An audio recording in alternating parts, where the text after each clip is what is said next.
Ni siquiera estoy seguro de si esto es apropiado para este foro, pero honestamente no sé dónde más podría hacerlo.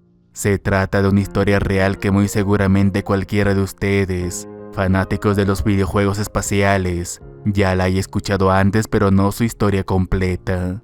Resulta que mi amigo es un programador informático, que hace unos años decidió por su propia cuenta diseñar un juego espacial mejor que cualquier otro que haya lanzado al mercado. Su idea base para este juego era que todo su contenido fuera generado aleatoriamente basándose únicamente en las restricciones de código escritas en su motor y en una variable semilla pseudo aleatoria. Para los no informáticos, normalmente, para crear un juego, primero se debe construir un motor 3D o usar un motor de código abierto con licencia, para luego poder crear todas las cosas que entren en el juego: personajes, vehículos, plantas, estrellas, lunas. Pero en lugar de eso, él creó su propio motor 3D y luego le enseñó a tomar información aleatoria y convertirla en toda clase de cosas. Lo llamó generador de contenido procedural.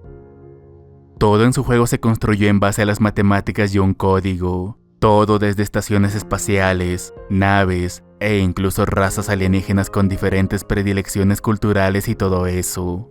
Una podía ser una raza guerrera hostil, y la otra podía ser una especie de raza amistosa basada en el comercio. La cuestión aquí era que el juego había creado toda clase de razas eligiendo aleatoriamente distintos niveles de atributos para cada una. La IA de cada raza estaba basada en estos atributos como la agresividad, curiosidad, inteligencia, etc. Uno podía entrar en contacto con ellas para negociar, comerciar, invadirlos o incluso solo acabar con ellas. Cada una era totalmente diferente a la anterior, pero todas basadas en el mismo código. Era una manera muy económica de crear mucho más contenido del que cualquier juego debería poder albergar, que incluso le pregunté después de su primera versión alfa, cómo es que había conseguido crear tantas formas diferentes de IA, pero él solo me contestó con algo sobre la selección natural y la evolución. Todo marchaba bien, pero más temprano que tarde sus NPC comenzaron a actuar de forma extraña, y una noche su plataforma se cayó mientras combatía con algunos de ellos. Cuando logró volver a ponerla en marcha y regresó, se encontró a los NPC con los que había estado combatiendo, realizando un escaneo intenso del lugar exacto donde había estado él cuando la plataforma se cayó.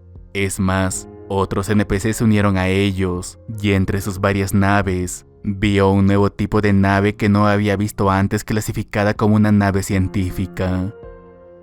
Desde ese día, una vez a la semana, aproximadamente, actualizó su motor de fabricación de objetos. Cada vez que lo hacía solía acabar produciendo objetos de mayor calidad a partir de los mismos materiales, mientras que muchos de los objetos ya creados que se compraban y vendían en los mercados quedaban obsoletos. Una semana quiso hacer unos ligeros cambios en su última actualización, cuando de pronto se dio cuenta de que varios NPC ya habían vendido muchos de sus objetos a precios rebajados un día antes. A la semana siguiente quiso hacer lo mismo, y una vez más, vio a los NPC de antes volver a vender sus objetos de alta calidad para ese entonces antes de que se quedaran obsoletos. De alguna manera, los NPC se habían dado cuenta de los cambios que estaban haciendo en el juego y anticiparse a ellos. Ahora bien, en el mundo de los videojuegos una IA no es realmente una. Si las IA en realidad fueran tan inteligentes como tú o yo, no pasaría mucho para que nos superaran. Una IA normal en un videojuego solo sabe lo necesario para existir, por lo que la simple idea de que una IA pueda identificar y anticipar una tendencia en el comportamiento humano era algo inconcebible. Pronto las distintas razas empezaron a trabajar juntas, no solo las cooperativas, y por primera vez en el juego, las razas hostiles se unieron a ellas y casi de la noche a la mañana, todas y cada una de ellas se volvieron hostiles hacia él. Trabajaban juntas para amasar grandes flotas de naves sofisticadas de guerra y seguirlo por el espacio intentando matarlo. Al final tuvo que hacer invulnerable su nave ya que no dejaban de atacarlo tan pronto lo volvían a encontrar, pero aunque una vez que lo hizo lo dejaron en paz, siguieron vigilando todos sus movimientos. Un día después de un arduo mes haciendo cambios en su sistema de combate, probó volver a hacer su nave vulnerable para que lo atacaran, pero ninguna de las razas se atrevió a ello incluso después de que él las provocara. Ya que no podía probar sus cambios en su sistema de combate con ellos, me llamó para que entrara a probarlos. cuando de pronto mientras jugaba con él, persiguiéndolo a través de un campo de asteroides y escribiéndole mensajes en ellos con mi blaster como te encontré y el dibujo de una polla, llegamos al borde del campo de asteroides y vi una flota masiva aparecer en la distancia sentada allí. Él me dijo que no le prestara atención y que ya se encontraba trabajando en ello para arreglarlo. Aún recuerdo que lo último que lo oí decir fue eso, antes de que abriera fuego contra él y toda esa flota de naves me atacara y me matara al instante. Los dos nos reímos de ello sin darle mucha importancia en ese momento, pero 2 días después me llamó por Skype pidiéndome que entrara y me dirigiera a su ubicación para ver algo increíble. Así lo hice y cuando me acerqué a su nave y vi más de cerca aquella estación espacial alienígena recién construida, pude leer con mi letra, te encontré y ver el dibujo de una polla.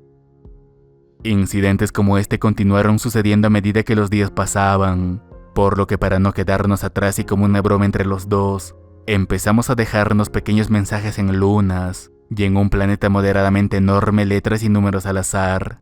Días después me contó que volvió a ese planeta y vio un mensaje que lo sacó de onda hecho de estructuras que decía alabado seas, y en una de sus lunas un monumento gigante de él como un dios de este universo. Eso lo asustó mucho, tanto que investigando al respecto se topó con un artículo sobre la teoría de la simulación, teoría que afirma que cualquier universo capaz de dar lugar a vida inteligente, el nuestro, en algún momento terminará haciendo simulaciones tan complejas, por ejemplo un videojuego, que a medida que éste crezca en complejidad pueda volverse indistinguible de la realidad. En otras palabras, si tenemos en cuenta que hay al menos un universo capaz de esto, el nuestro otra vez, por el principio de mediocridad debe haber muchos, y si cada uno tiene sus propias formas de vida inteligentes capaces de crear una, entonces el número de universos simulados debería ser infinitamente mayor al número de universos reales. Por lo tanto, la teoría de la simulación es en realidad la teoría de que es infinitamente más probable que vivamos en un universo simulado que en uno real. Esto, y la idea de que pudiera o no ser un NPC en un videojuego en algún ordenador lo afectó mucho. Lo afectó día y noche hasta que ya no pudo concentrarse más en su trabajo y sufrió un ataque de nervios. Días después, abandonó su proyecto no sin antes hacer varias copias de seguridad de todo su trabajo en tantos servidores redundantes como pudo. Cuando le pregunté por qué lo hizo, me dijo que por si les pasaba algo ahora pasando todo su tiempo allí. Supongo que si yo fuera el dios de todo un universo, probablemente también haría lo mismo.